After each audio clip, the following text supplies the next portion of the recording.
Magandang umaga, Batangas. Narito na po magiging lagay ng ating panahon ngayong araw ng Huwebes, November 23, 2023. Ayon sa Pag-asa, patuloy pa din ang pag-iral ng Northeast Monsoon o hanging amihan na nakakaapekto sa Northern at Central Luzon. At dahil dito sa salubungan ng amihan at easterlies ay nabubuo ang shear line na nagdudulot ng maulap na kalangitan at kalat-kalat na pag-ulan sa Bicol Region at bahagi ng Palawan.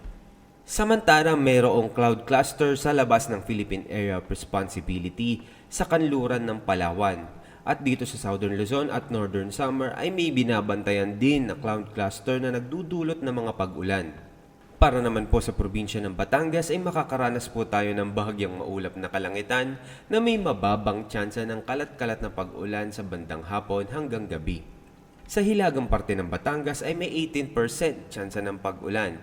Sa silangang parte ay may 43% tsansa ng pag-ulan. Samantalang sa kanlurang parte ng Batangas ay may 25% tsansa ng pag-ulan.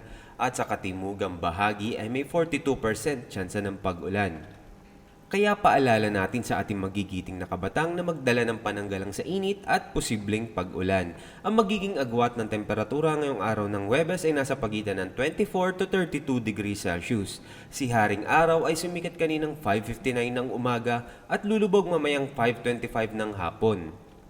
Lagi po nating tatandaan, ligtas ang may alam. At tulad ng laging paalala sa atin ni Governor Mandanas, laging maging handa, ingat at magiting. Mula po dito sa Batangas Provincial Disaster Risk Reduction and Management Office, ako po si Jomidil nag-uulat.